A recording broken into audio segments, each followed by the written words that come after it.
Alors, qu'est-ce que t'en penses? Tu remarques rien? Mais je vais pas essayer de deviner au moins.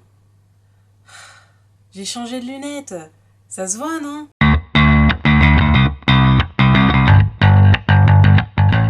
Salut à vous mes pulpeux perroquets plasticiens, ici Super Libraire et au programme aujourd'hui, on discute courgettes.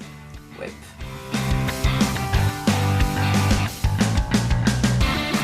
Dans Autobiographie d'une courgette, nous suivons l'histoire d'Icar, âgé de 9 ans, surnommé Courgette par sa maman. Au début de l'histoire, Courgette se sent un petit peu délaissé. Il n'a pas vraiment d'amis, son père est parti et il vit seul avec une mère alcoolique et dépressive. Dès le départ, c'est pas top et ça empire. Un jour, alors qu'il s'ennuie, Courgette va trouver un revolver et en voulant jouer avec, il va accidentellement tuer sa mère. Les gendarmes arrivent, Courgette comprend pas trop ce qui se passe, ils pensent qu'ils vont le mettre en prison. Sauf qu'on jette pas les gosses de 9 ans en tôle, Courgette va donc être placée dans un foyer avec des enfants abandonnés ou orphelins. Et bizarrement, c'est là que sa vie va commencer. Il va se faire des amis, comme Simon, qui sait tout sur tout le monde mais dont personne ne sait rien, le petit Ahmed, qui fait encore pipi au lit, Alice, qui se cache constamment derrière ses longs cheveux, ou même Béatrice, qui fourre toujours ses doigts dans le nez. Et puis surtout, Courgette va rencontrer Camille. Et quand on a 9 ans et qu'on est amoureux, la vie est pleine de possibilités.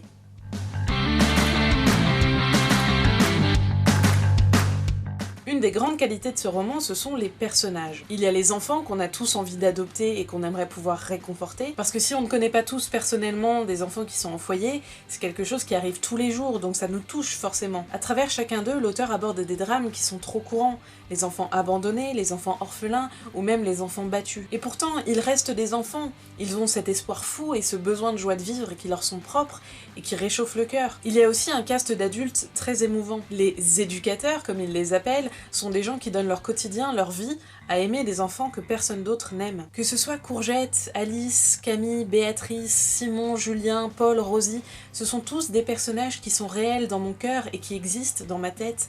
Ils ont leur propre caractère, ils ont leur propre voix, et finalement ils sont très naturels et surtout très vivants.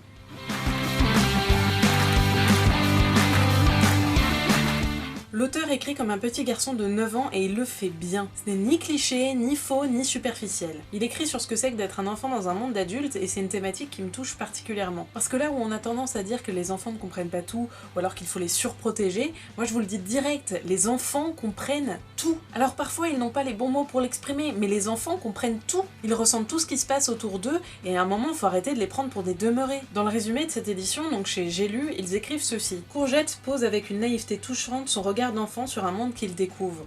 Mais non, c'est pas de la naïveté, c'est juste la vérité brute. Nous, les adultes, on a tendance à se cacher derrière des mots compliqués. Mais les enfants, eux, sont simples, ils vont droit au but. Enfin, je dirais que Gilles Paris a une écriture très fluide, très légère. Ce livre est tout sauf un livre larmoyant, bien au contraire. Je me suis longuement demandé comment j'allais vous en parler parce que j'ai juste envie de vous faire une liste d'adjectifs.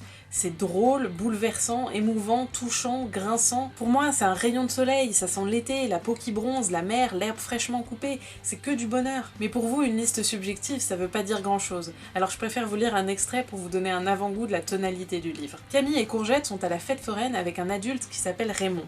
Et Camille est en train de lécher le bâton qui servait à tenir la barbe à papa. « Attention, ne l'avale pas !» dit Raymond, comme si Camille avait envie de se trouer l'estomac. Les adultes, des fois, ça dit des trucs stupides, à cause de la peur qui leur dévore le cœur. Il ferait mieux d'écouter le silence. On finirait par croire que les enfants sont super débiles, et qu'ils n'ont qu'une envie, se percer la gorge avec une sucette, ou se casser le cou à bicyclette, ou les jambes et les bras en descendant les escaliers, ou avaler de l'eau de javel parce que ça change du coca. Et il faut les regarder, ces adultes, jouer aux grandes personnes et faire plus de bêtises que nous les enfants. C'est vrai qu'on n'est pas aussi sages que les images qui bougent jamais, mais bon, c'est pas les enfants qui cambriolent les maisons ou font sauter les gens avec des bombes ou tirent avec des carabines, à part moi. Mais c'était juste un revolver et j'ai pas fait exprès. Eux, les méchants, c'est toujours exprès, pour faire du mal aux gens et leur voler leurs économies et c'est pas bien. Après, les gens dorment sous les ponts et ils attendent d'être aspirés par le ciel pour plus avoir à se soucier de rien.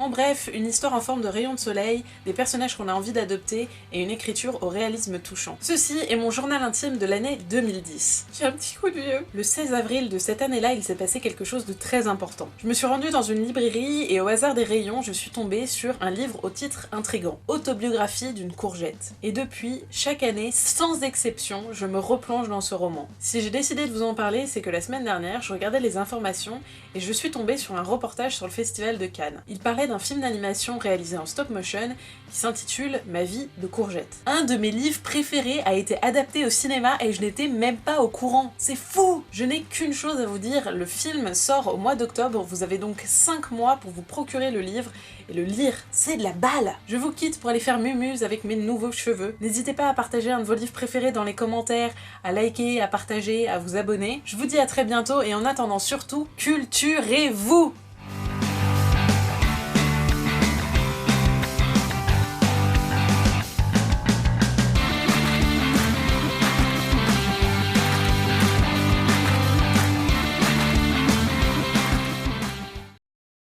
Ça se voit, non? Ma voix qui est partie en couille.